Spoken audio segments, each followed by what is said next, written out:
So to start with, we're going to be talking about the collective MBB practices. And yesterday we learned, you probably remember this slide, we learned about the different types of collective interventions. Okay? We learned that there's conflict resolution, performance enhancement, and also culture change.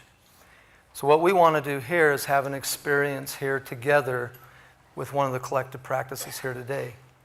Now, one of the indications for collective intervention that we learned yesterday is that there's some kind of a collective dysfunction, okay? And people are open to change, all right? Now, this topic that we're going to be discussing here, violence in the schools, gun violence in the schools. We've had a lot of schools, a lot of kids, teachers have been shot up. And it's a sad thing. And I'm a compassionate man, so I feel emotion about that. And I don't know, but America itself, you know, there's a lot of feeling about that. And so we'd just like to begin a dialogue here. Nikki, if I could get you to write in the center, what we're going to do is we're going to follow this process right here. I'd like you to write the troubling issue right in the center. Not too big, but big enough so the camera can see it.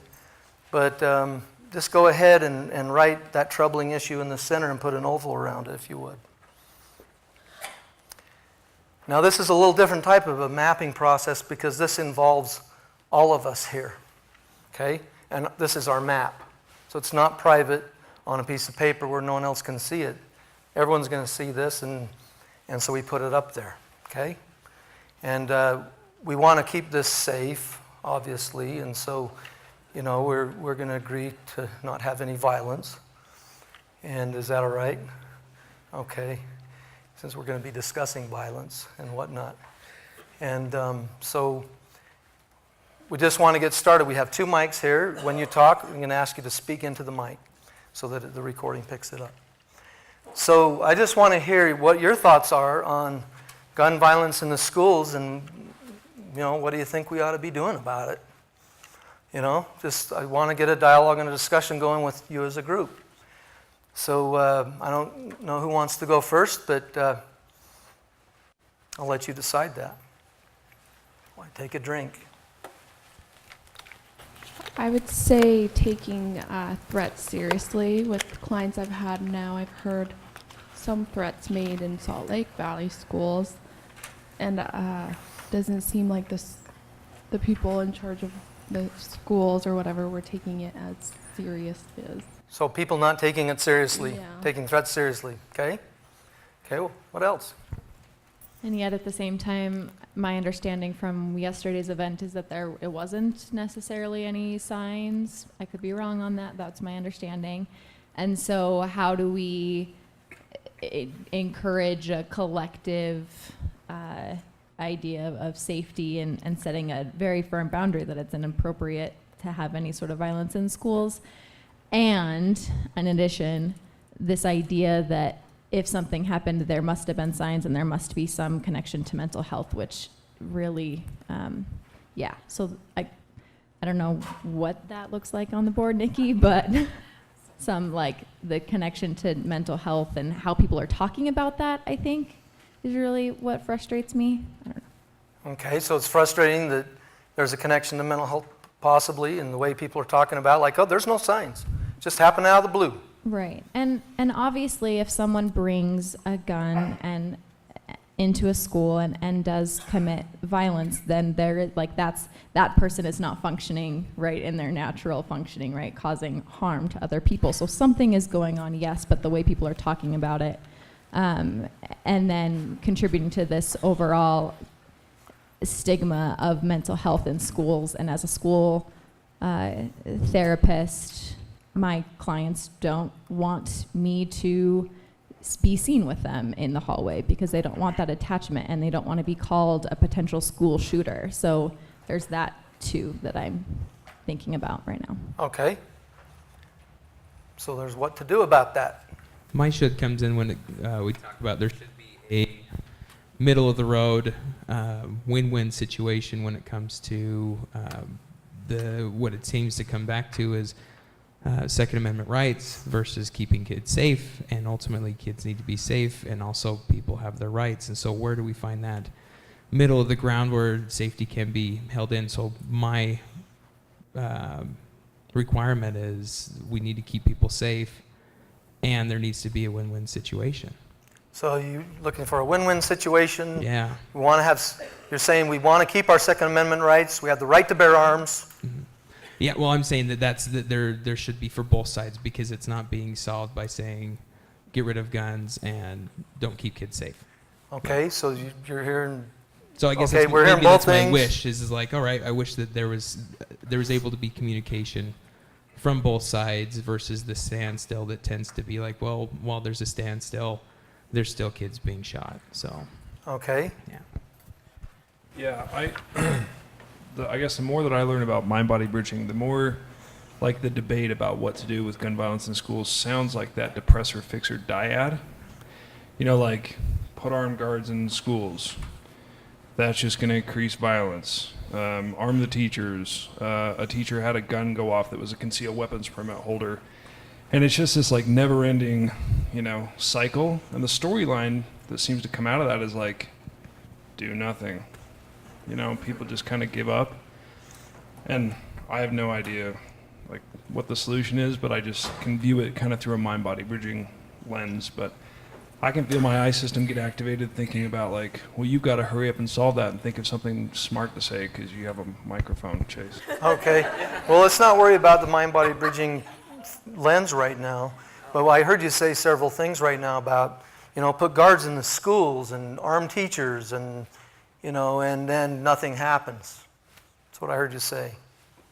Okay, others? I would like to see them continue. So we saw youth in this last, not this school shooting yesterday, but the last one, where they're actually coming out and speaking, right? And we're starting to see young people taking control and saying, these are our schools, and this is what's happening here. So when you talk about gun violence in the schools, the one thing that has historically been missed time and time again is actively involving the young people in the policies within their school, having them have a voice, because they're the ones that are actively involved in it right now, right? So they're gonna have these brilliance that those of us that are out here that wanna have brilliance may or may not have. So I think really pushing that and allowing them to speak on their own terms is gonna be huge in answering some of these questions, because they probably have better answers than many of us do. So involve the young people, let them have a say, let them decide how best to solve this. Give them a voice. I don't know that we know why mass shootings happen.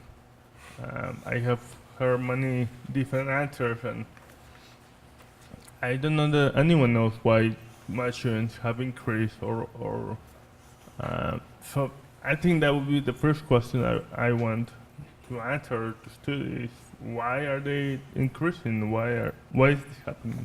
Yeah, why is it happening? What do you think ought to be done about it? I don't know. You don't know? Okay. Anyone else? Yeah, our society and our schools, they should be somewhat together. Our society is one that violence is that's what's shown. Our schools shouldn't, and so therefore it spills over to our schools. Okay. So society and the schools need to get together and coordinate, and it's not happening. And they need the ideas. wait, let's get the. The ideas of the society. They need to have the same ideas, or they need to understand that schools are they expound something that's going to happen in the future. All right, but our society's back there and on TV, radio, things like that. Violence. That's in our society. That's what I Okay, see. so we have a lot of violence in our society, and, okay, So we have a lot of violence in our society, and so it bleeds over into our schools. okay. So I'm saying get rid of the, so if we get rid of the violence in our society, make it a more peaceful society, then we'd make some inroads into the school violence. So get rid of the violence in society, and, I mean, how would we go about doing that? It's a long process. Oh, okay. Okay, what do the rest of you think?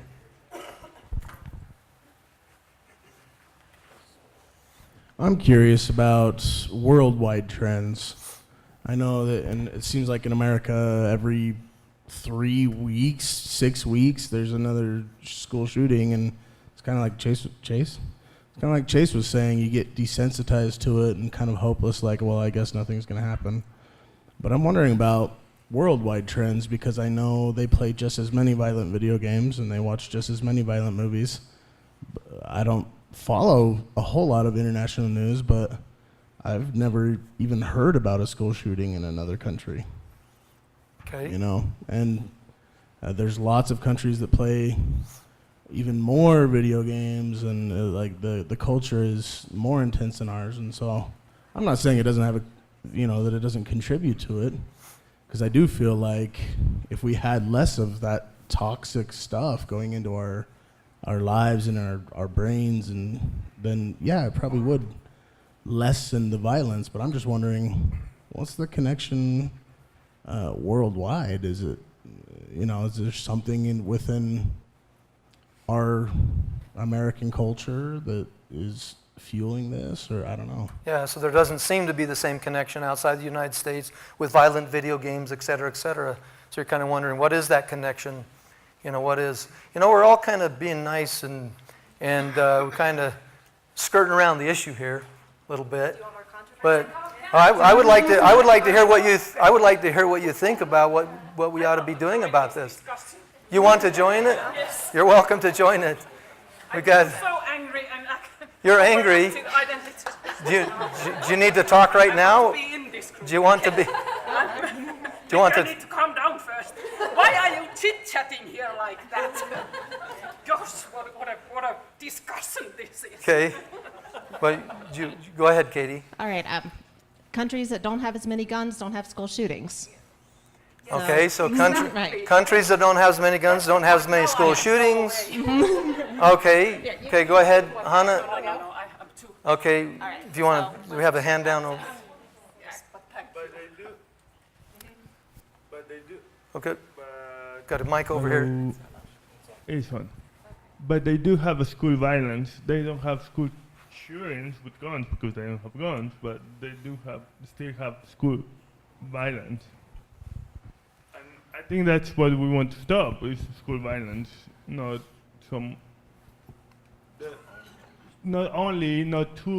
the tools that they use are not as important as the violence itself.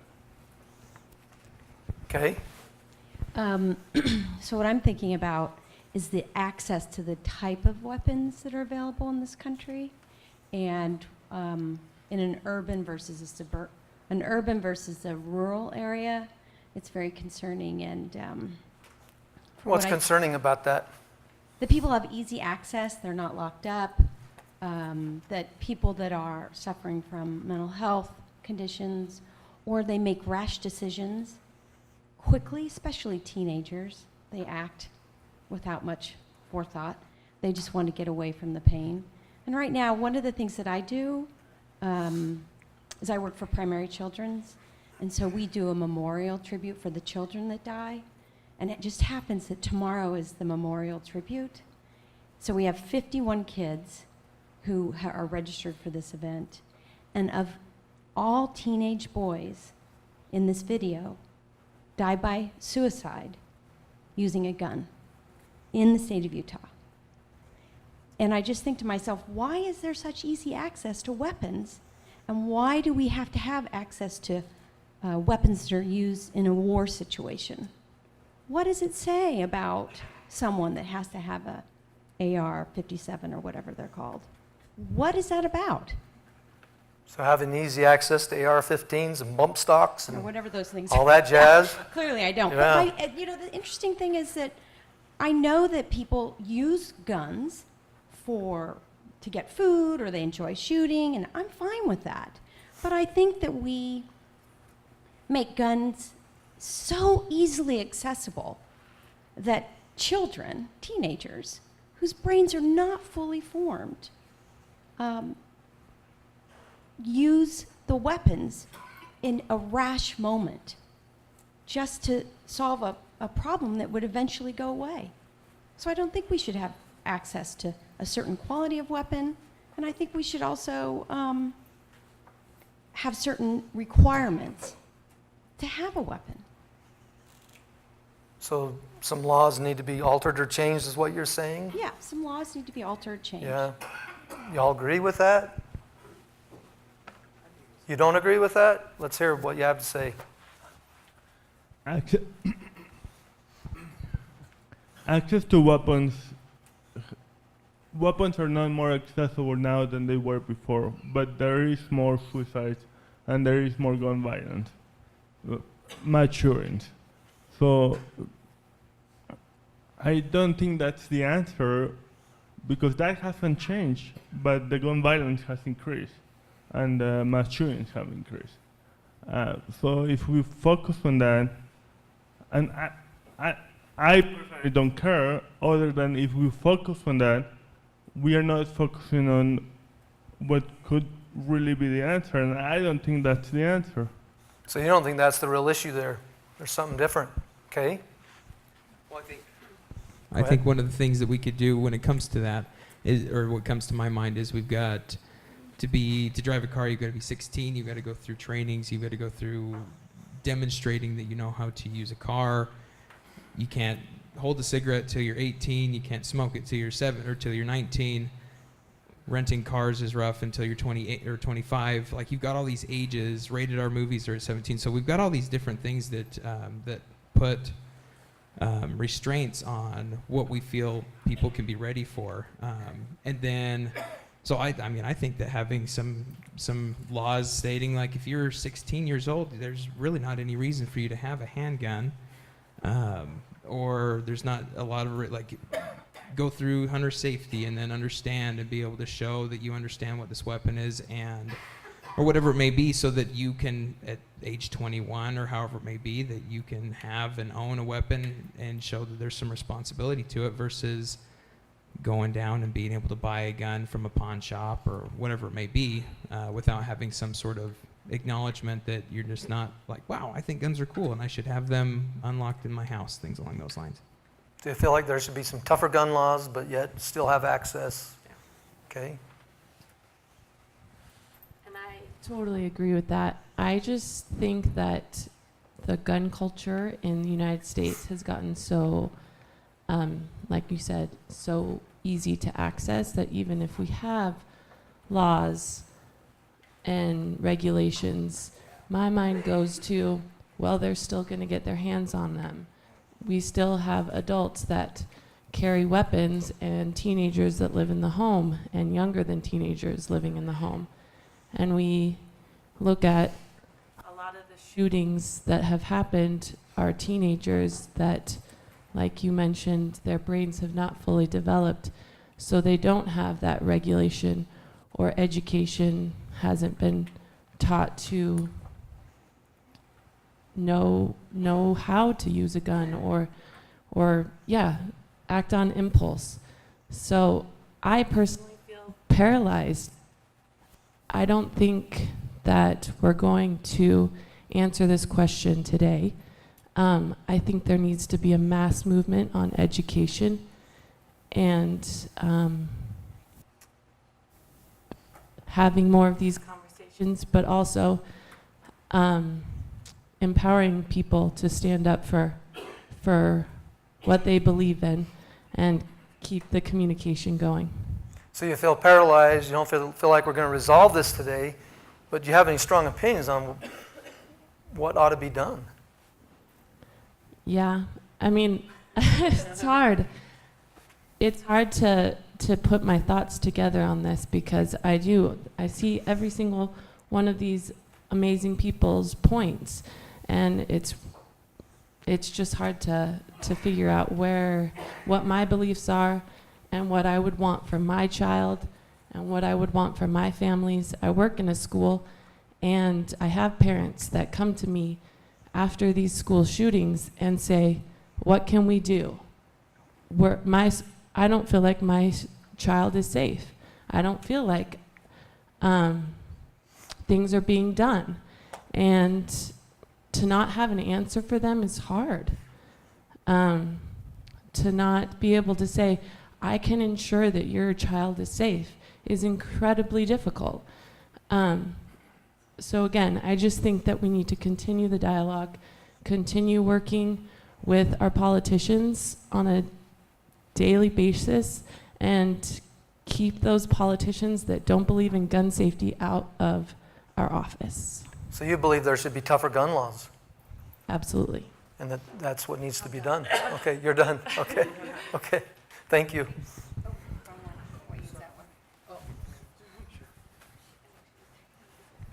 Well, I would just say, on a really strong note, I think the NRA has an unbelievable amount of power. And I think that they've made it into Congress and they've made it Trump. I can't talk about it. But when I watch him and I listen and I see what they're not talking about and what they've done every single time is say it's not the gun, it's the person, and it's not this. But the reality is when you go back and really look at the majority of these school shootings, those kids do know how to use the weapons. Most of them have had them for years because they've been in their homes. They have access because of their parents. Most of them did not buy the weapons, by the way. They had them in their home. They had access to them because their parents had access to them. They have thought about these things, not in a complex and positive way, right? But these school shootings, many of them are well thought through in the sense of like there's been dialogue going on for months with these kids that are talking about it, and they are telling people, we just haven't been listening. So if we don't change the gun laws and we continue to let the National Rifle Association continue to put their money in there and stop it, that's where the problem comes, and it comes every single time. And that's why when we talk about the youth coming up and stepping forward, they have to make change. We can't accept that they just continue to say, well, we'll talk about it later, or, oh, when it's a voter year. You can't. It has to make a change now, and this is why these young people need to be involved, and we need to take a stand and say, no, this is not acceptable, and we will not allow them to continue to have guns all over the United States for no apparent reason, with weaponry that you can kill people in how many minutes? Seconds, right? So that's my stand, is I think we have big corporations that have really stepped in, and they are in control, and if we don't do something, it will continue to spiral, because they'll continue to say it's not the person, and it's, and we're not going to go anywhere. Do you feel like NRA is one of the culprits? Absolutely. Okay. No question. So there's an Australian comedian, and I'm not going to remember the name right now because my brain's not functioning super great. Yes, what was it? Jim Jeffries.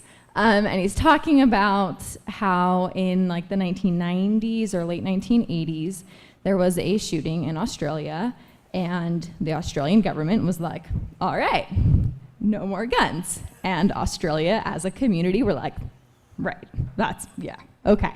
And then he compares it to the US, and there's a school shooting, and the government's like, oh, okay, maybe we'll just take away the big guns? But then that also never happens too. And I do agree that there's violence that is not just perpetuated by guns, that there's violence in schools through a variety of different mechanisms. And yet, none of those other mechanisms, to my understanding, cause the degree of intensity and trauma and death as guns. And so I still am not understanding why we are allowing assault rifles to be commonplace. And I say this from the stepdaughter of a guy who never really had guns, didn't really like hunt at all, but his brother did. His brother passed away, and in the will, all of the guns went to my stepfather. And that's his connection, and it's like this emotional thing for him, and now he has guns, and he uses them responsibly. I don't necessarily know what that means, right? Like, to me, maybe responsible gun use would be like there's a reason for it.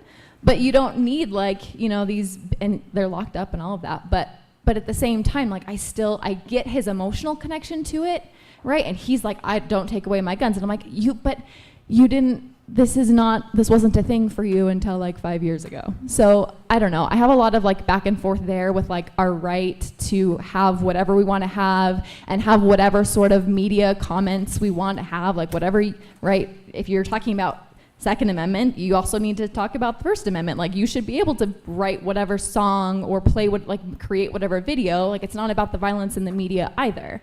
So I think that it's so, and we're bringing up all of the different points this is coming from. And I'm totally lost myself in what I'm saying. But if we do regulate age, also, this was another thought I had, like I drank before I was 21. Those age limits don't necessarily mean anything. And sure, even if we completely said there's no, you can't get these bigger guns, you can't do this unless you have like a hunting permit or whatever, people are still going to have access to those things. And so those are just some of the thoughts I've had right now. And I'm sure there were other things and now I've all just lost them, so. Wow, thank you for sharing. Any other opinions over here? Did you have an opinion you want to share? I did, but I'll let you. Okay. So I'm assuming that all this shooting is there's students shooting students, right? And so if if all the students in a school were somehow evaluated, looked at, all right, would that reduce the gun violence? I don't know. Thanks for letting me join late. I guess I've been here in the United States for a while with everyone else trying to experience this. And obviously there's guns that are causing the violence, and the guns can be here or not. I don't know, that'll affect my life a lot. I don't use guns a lot. But it seems like this is symptomatic of something bigger, something kind of American. And it feels to me that it's something about a loss of identity and interconnectedness amongst people. Whenever I do evil, it's because I have no longer identified that you and I are somehow connected. And obviously Dr. Block's speech helped reinforce that, but that's what I've been thinking for a while, that there is a disconnect and a lack of identity, and how do I become connected and known in this world? Well, put a camera on me, tell my story. I mean, I'm having to assume why there's motivation behind these shooters, but it seems that there's something symptomatic there that has a connection to not being connected. And I think if, obviously the guns make it easy to kill people, and I'm not saying we don't restrict the guns, but it seems like there's something very symptomatic here that we should look at also. So you don't believe tougher gun laws or cracking down on violence in video games, that's really going to be, that's really going to help? I think that it could help, but I think that the symptom would bubble up somewhere else, and wouldn't it be nice if we couldn't begin to address the symptoms? I think that the gun thing has become its own animal, and each time we attempt to stamp it down, it gets 10 times bigger. And so there's got to be a way to somehow address that in its own way that doesn't frighten all the people who are afraid. That's fear-based, isn't it?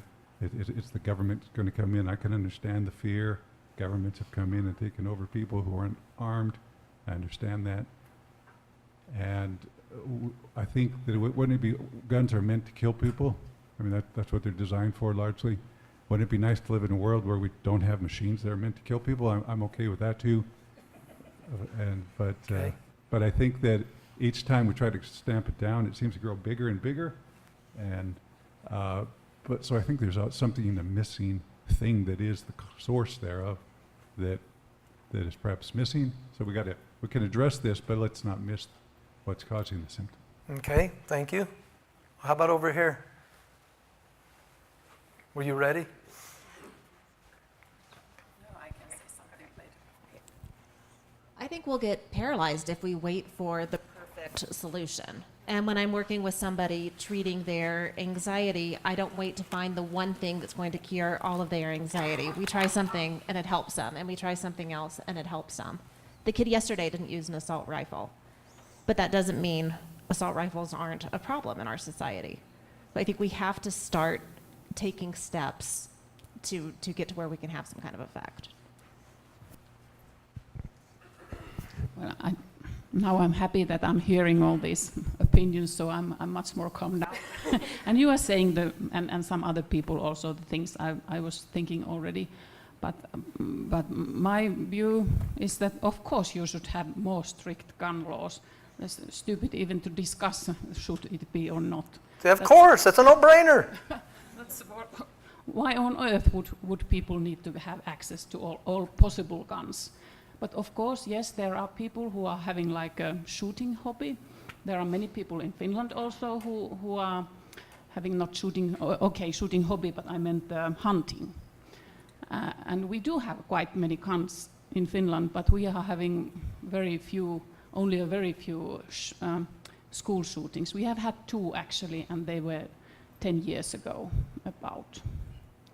So I have nothing more to add, but yes, sure, you have to do something, and that's a good place to start, to have more strict gun laws. And I don't know about the details, how that should be done, but that absolutely has to be done.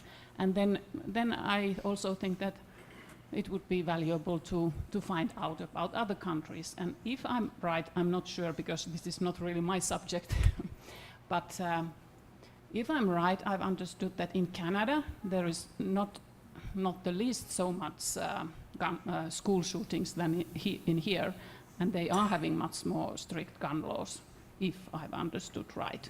So there are certainly things that could be done, and I see that you have a history with these guns, and that's probably the big thing. But yes, start from somewhere, and then let's see what can be done after that. So other countries have had stricter gun laws. It works there, so maybe it ought to work here. Y'all agree with that?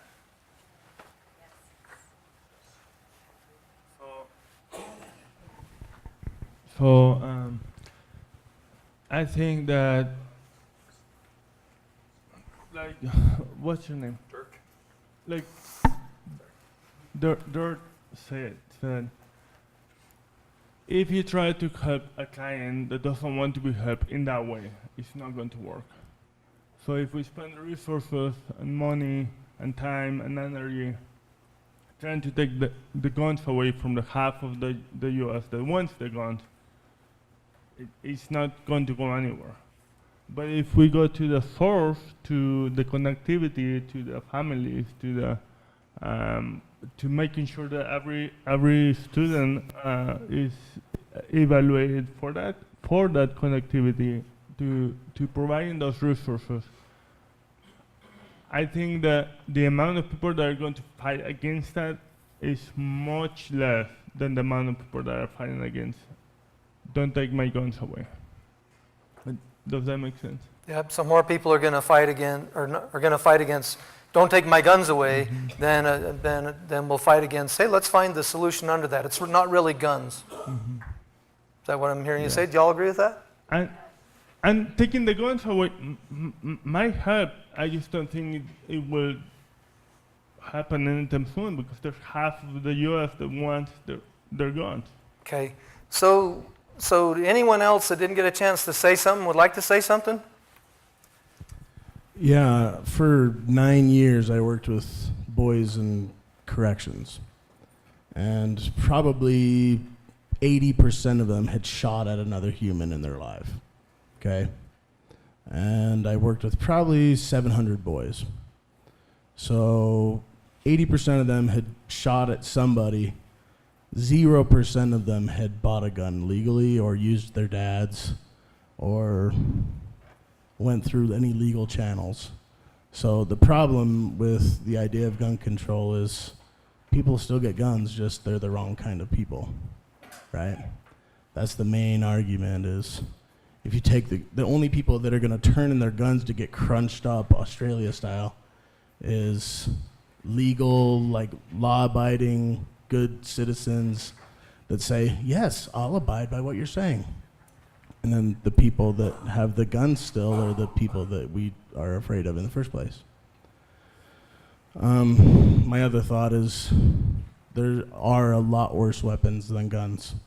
And people that have violent tendencies, like Neffy's saying, the root issue that they want to hurt other people. That's the messed up part, right? The disconnect. They want to hurt people. You can go to Walmart right now, go on Google, look up how to make a pipe bomb. I mean, this is graphic, I'm sorry. But you know, you can go to Walmart and for $10, you can make something that's going to kill 25 people in 1 second. You know? When the shooting in Las Vegas happened and people were like, how could they let this happen? He killed like 12 people, or I don't remember the exact number. And that just proves how desensitized we are, right?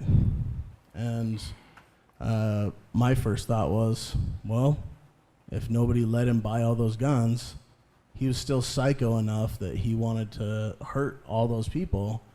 He could have planted bombs around the square where they were having their concert and killed a lot more than he did, and injured a lot more than he did for $50.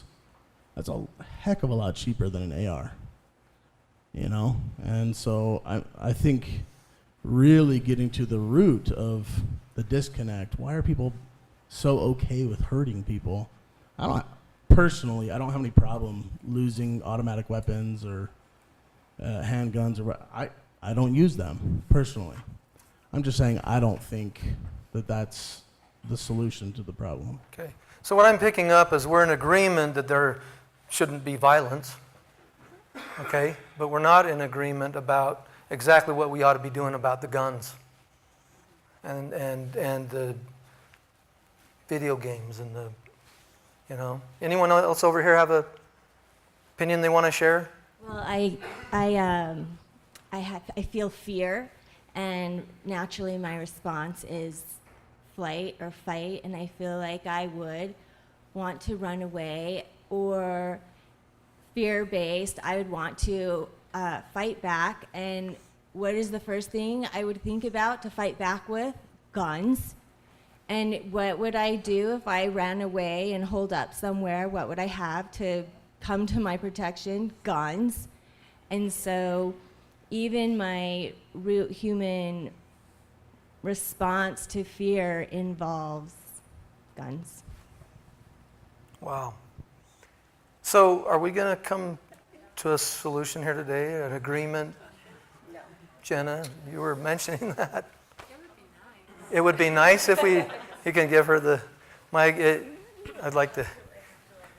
Are we going to? Probably not, but it was a good effort. Okay. Now we're going to shift here in just a second.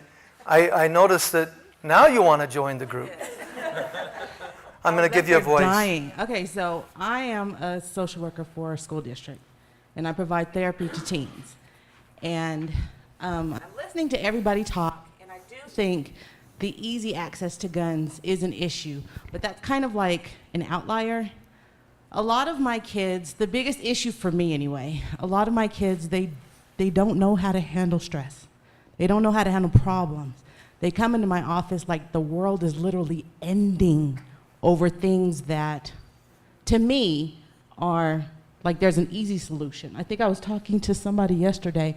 One of my kids, she's failing her class, but she doesn't do her work. But she doesn't understand the correlation between my not turning in my work and my failing my class. She feels like her teacher's out to get her. And so she's crying in my office. Like, she's in my office every week because she doesn't understand why she can't get her grades up. And I'm trying to get her to understand, if you do your work and you study and you pass your test, your grade will come up. And she's like, I am, but she has so many missing assignments and she's not studying for her tests, but she feels like her teacher is out to get her. And a lot of my students, they don't know how to cope. They don't have the tools to handle stress, to handle problems. And maybe, I think I don't even see him. He was like, do you think the cell phones, the non-human contact, how things are going these days? Maybe. But I know that kids that don't know how to handle stress become adults that don't know how to handle stress. And That's why I say guns are an outlier, because when you don't know how to handle your problems, they become overwhelming for you. And when they become overwhelming for you, you try to find the quickest solution to solve them. And if the quickest solution for someone who doesn't know how to handle their problems are to instantly get rid of them, and a gun is easily accessible to you, that might be a way you might use to get rid of your problem. My students do not know how to handle problems. They don't know that issues come to make you stronger and to prepare you for change. They don't get that. So it's not about the guns, it's about coping. I think the guns are a part of it. The guns are a part of it, but it's about coping, you're saying, coping I skills. believe that. A lot Okay. of, when I tell you a lot of my students, they don't know how, they don't have those tools. And even when you try to help them learn the tools, I have kids that they'll sit there, they'll go over their issues, you'll kind of work out coping skills, and then they'll come back week after week still with the same problems. And you're like, well, did you utilize the coping skills? No. Well, what did you do? I didn't do anything. Did you, have the conversations with your parent that we talked about? No. Why? I was scared. I didn't want to. I didn't know what they were going to do. And I've had to involve parents, and even the parents were like, well, I don't really have time, and so on and so forth. So I think, I'm not saying that that's the issue. I'm just saying that for where I'm sitting, for the kids that I deal with, their problems become insurmountable. They don't see the end. They don't see that problems only last a certain amount of time, and then they're not there anymore. They don't see that in 5 years the issues I have aren't going to be my issues anymore. They don't see that. They see what's happening right now, and for them it's everything. Everything. They don't see how to get past that. Okay. I want each of you to notice in your bodies right now. You got any body tension? Just shout it out. Where's your body tension right now? Chest, stomach, neck, shoulders. Okay. We're a group here. Our mission was to discuss and see if we could come up with some possible solutions to this gun violence. And Jenna, I think you said we're going to get there today? We're going to get into agreement here? It doesn't look like it. Okay. So this is what is the collective identity system here. Okay. You sense a divide?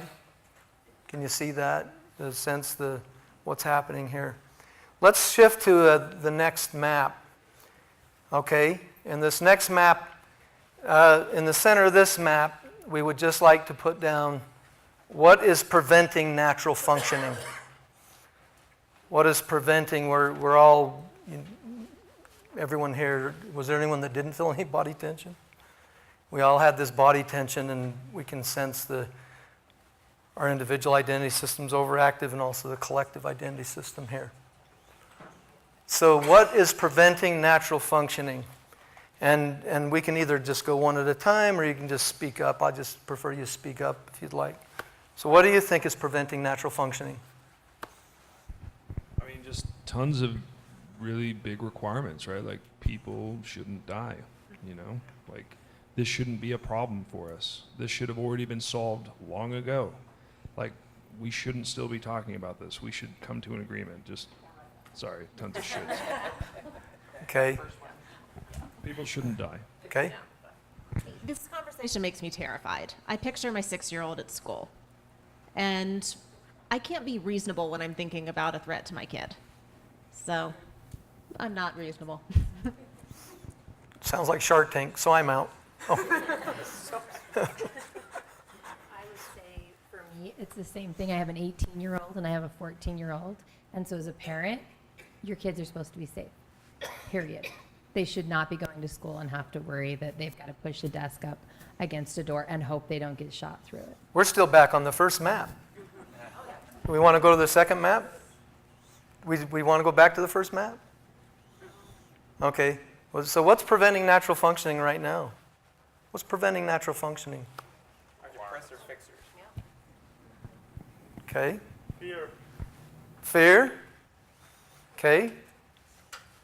What's preventing us from natural functioning here as a group? I said the depressor fixers, like it's a never-ending cycle between what should be done, what is being done, yeah.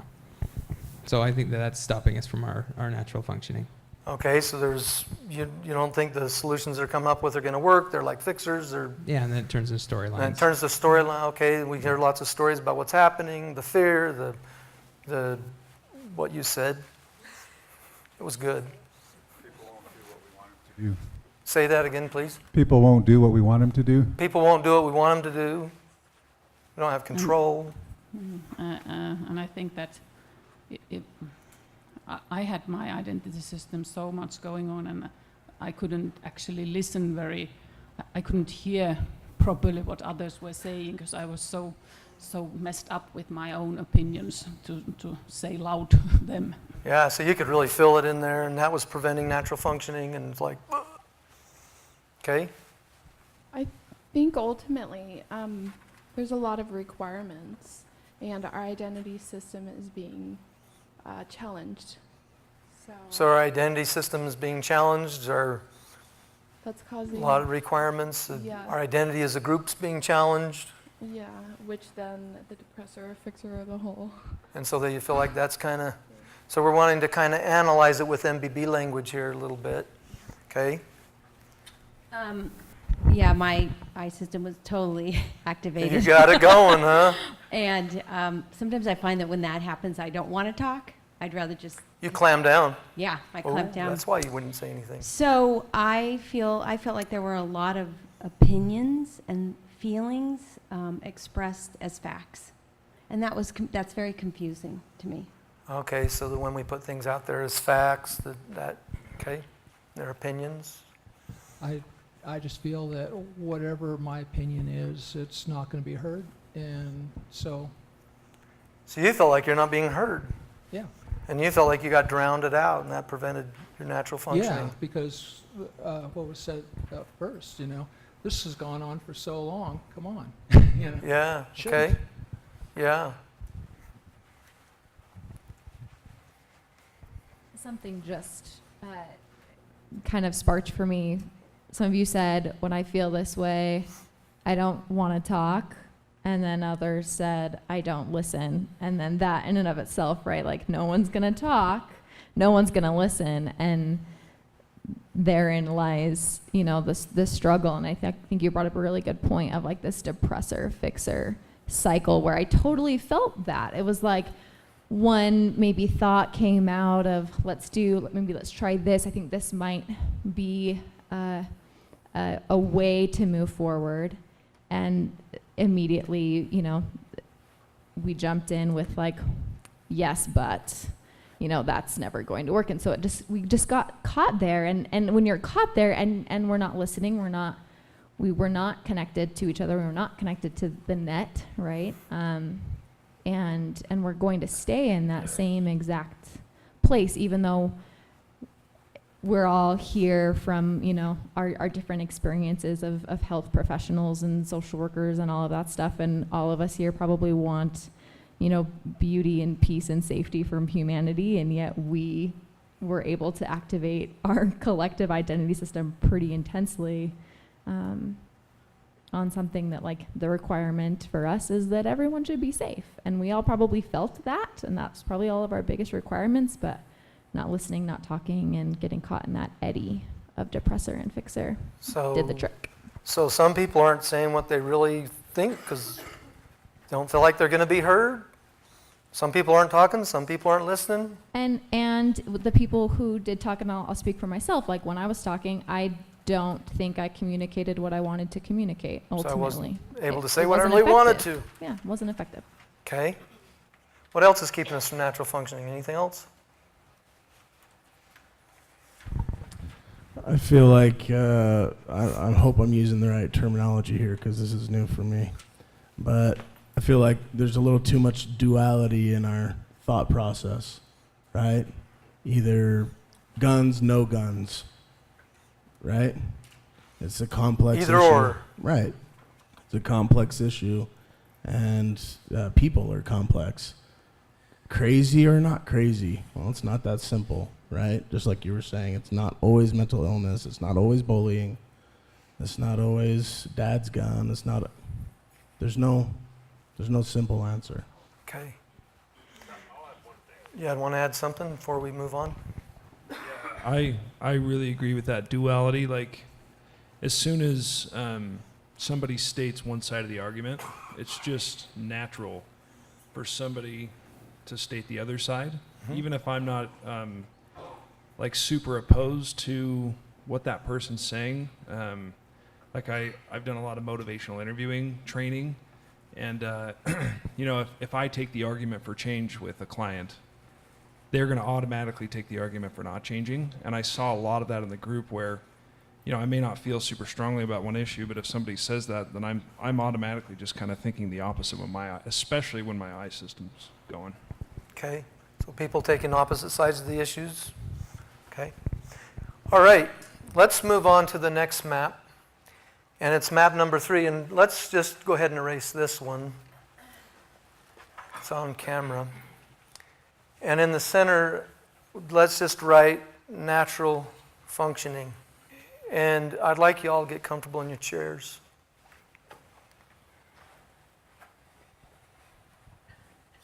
I'd like you to feel your feet on the floor. Feel your seat in the chair.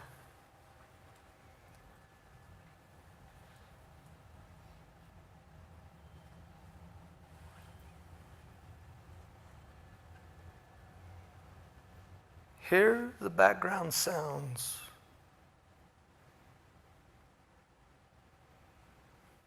Focus on those background sounds.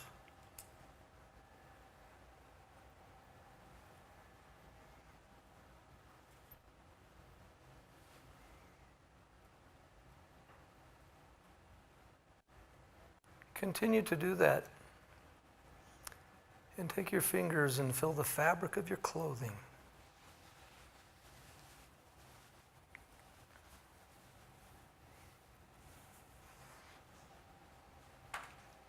Keep focusing on the background sounds. Feel your feet on the floor, seat in the chair.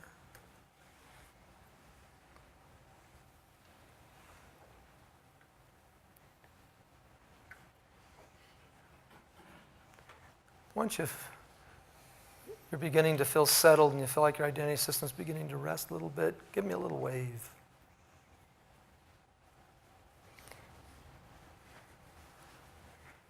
Keep focusing on the background sounds, and as Nikki writes, watch the ink go on the board. And I'd like you to once again share with us your thoughts. As Nikki writes on the board. I'm really appreciative of all of the people in this room who care so deeply about our world. And regardless of those thoughts and opinions, it's obvious that we all care and are connected to that, and that's what's standing out to me right now. Yeah, one of the first feelings I noticed when I quieted down was like I just felt sad, you know, and like I felt pretty tired too. Like that's kind of a draining, like process to argue, you know.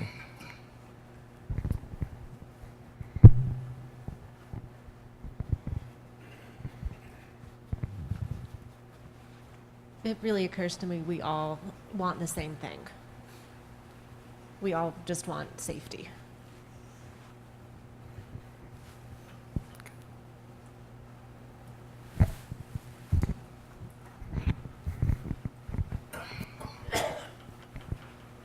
I was sad too. I think I just realized that people are always going to die, and it's something that's certain. And as sad as that is, we'll just have to find a way to live with that, to weave, for those of us that are left behind, to weave that into the fabric of who we are in our communities. Okay, thank you. I also felt the sadness and was very touched. And I understand that this is really a big or even huge challenge and problem you are having in your society. And I just really want to say that don't lose your hope. There are things and there are steps to be taken. Yes, I know there are many sides of the stories, but there are many things that can be done, and you are able to do that, and you can learn from others' experiences also.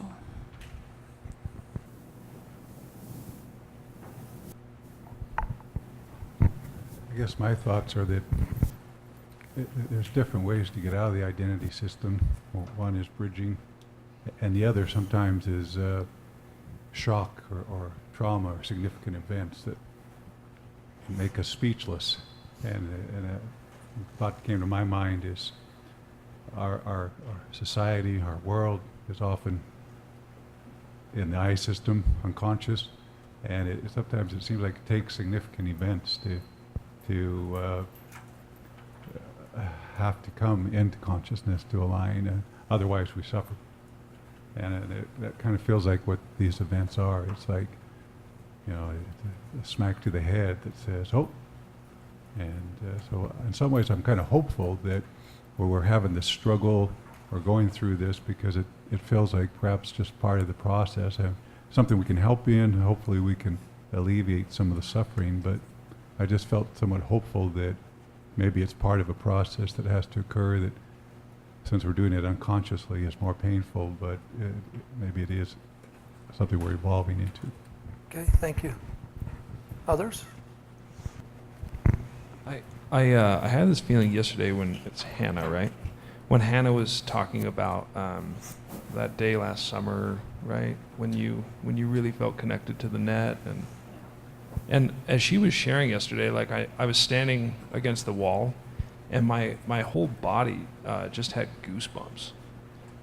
And my brain wants to hurry and analyze why is that, and I just tried to really just feel it, And after we bridged, I know my mind's like, this sounds cheesy, Chase, but as I'm sitting here in the group with you guys really trying to bridge, I feel goosebumps, I feel like I'm connected to something just bigger than me, and I'm not a very spiritual or religious person at all, but there's something when I practice these practices, and before this training I haven't been regularly doing bridging, hardly at all personally, very rarely.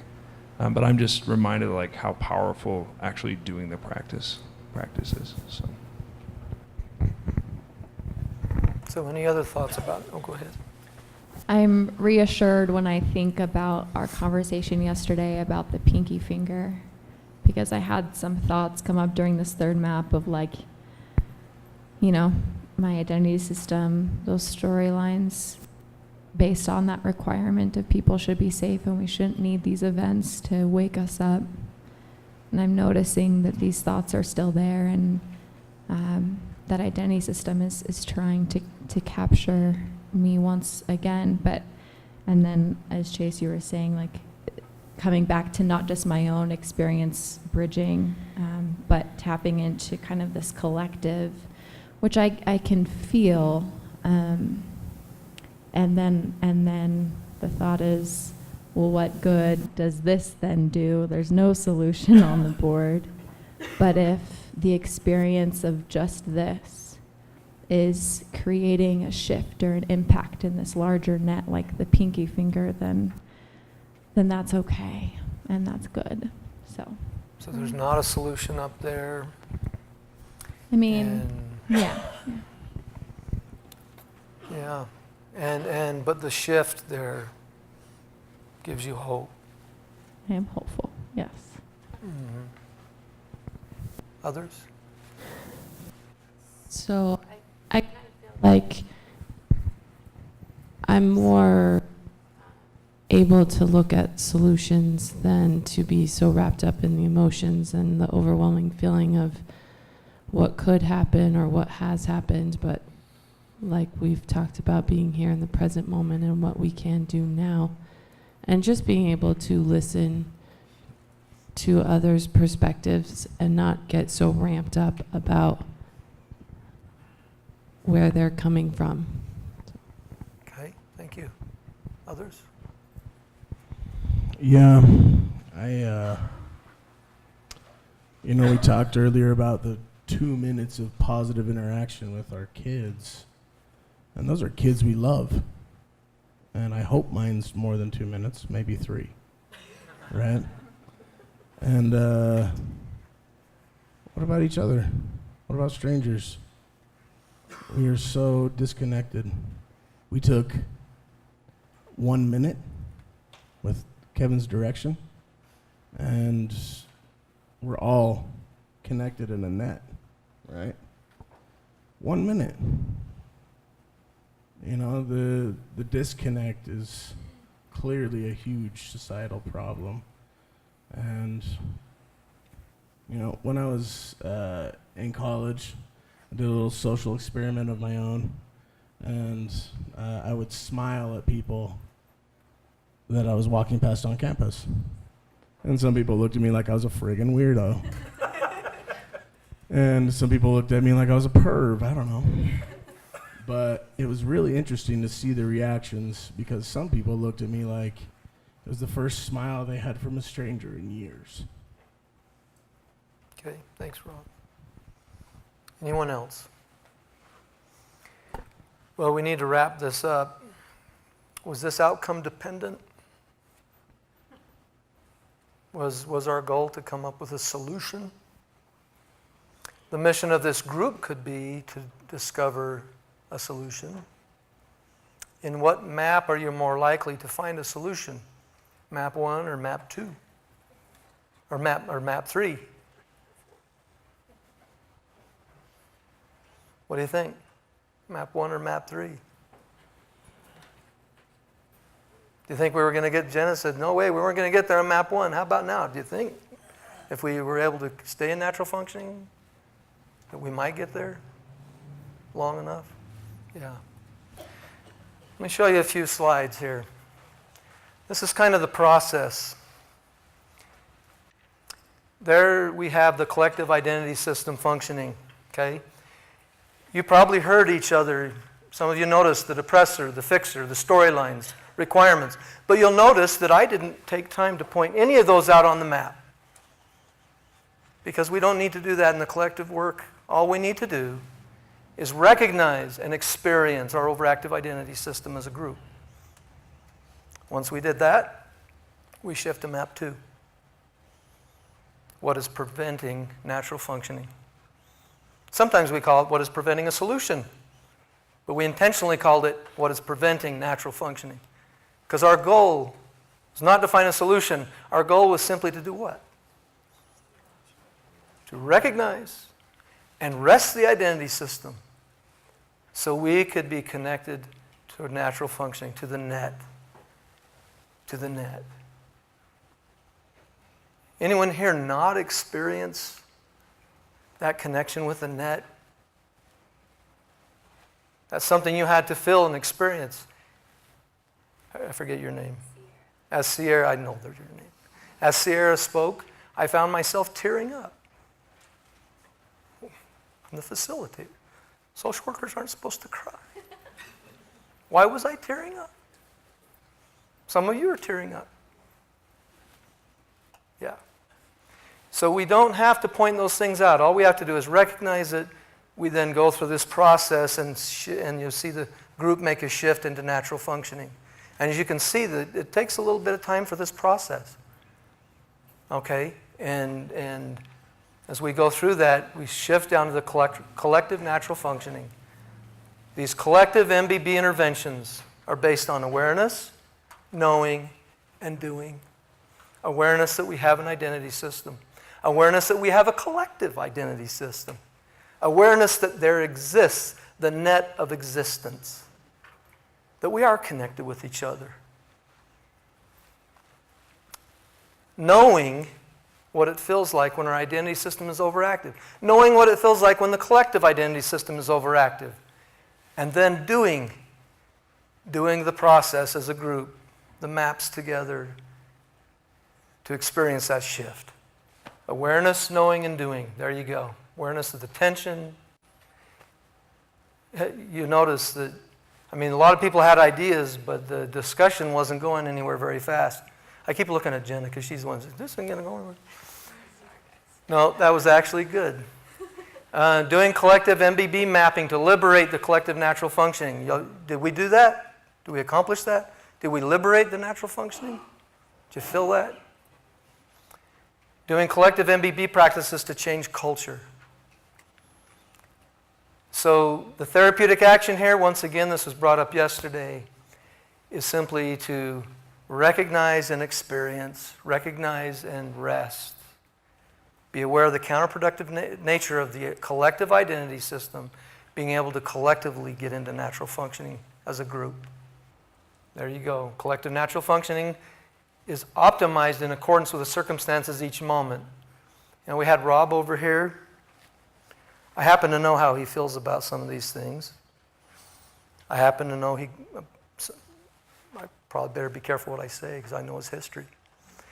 But I happen to know he likes guns and he hunts. But I saw a shift here. I saw a shift here. And I saw people come together and say, you know what?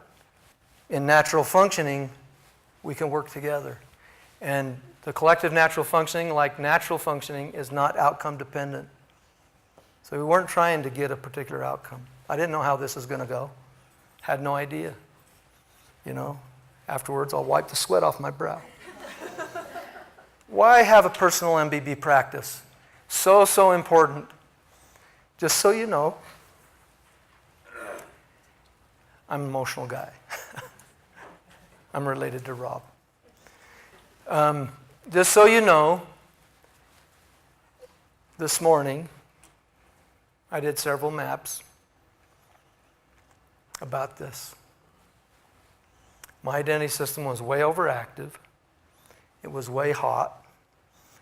And so it was really important for me to be aware of my own personal biases, my own personal feelings, and as aware of my own identity system, because that's what creates my biases. That's what creates my strong reactions to things. And when I'm able to recognize my own identity system and rest it and be in natural functioning, then I can be with you fully. The function of the presenter is simply to do one thing, to free up collective natural functioning. Now, on map 1, it was important that I allowed that topic to come out. And we were all being really nice about it. We're trying to be good social workers and whatnot. But as we went on, more of this came out, the true feelings. And had we gone longer, it maybe even come out more. It's okay. It needs to get hot. It was hot enough that we drew 3 additional people in the group. You left. We drew 3 additional people in the group. It got so hot. It was like, I have a feeling I want to sit here. I want to say something about it. Okay? Really, really good. The hotter, the better. Okay? But then you make the shift to the other maps. And then you experience the collective shift to natural functioning. So, we can also address culture change in this way, as we learned yesterday. Okay? Integration of the I system model into your culture. How do you do that? It starts with a personal MBB practice. We teach people around us MBB. We help them learn MBB. We get people to do MBB. And then we have experiences like this in important meetings where we have decisions to make. We do this process prior to making a very tough decision. We do personal maps, and then we can do a collective thing. So you don't have to do personal maps before the collective thing, but you do, when there's a conflict, say, hey guys, let's do a collective map. We're working in Chicago. Myself, Nikki, and Dirk, and Isaac, and We had some other people there, and Dr. Block. And Guy. Thank you. My mind goes blank. And we had a conflict. It got hot. And Isaac says, we believe in this stuff? Do it. So we sat down. We did a map. It was huge. It was big. And we could also feel shift in that natural functioning. Okay? So as you can see, this is how it works. And then once again, I'm just going to leave that at that. So thank you so much for your participation. Let's give these folks a big hand.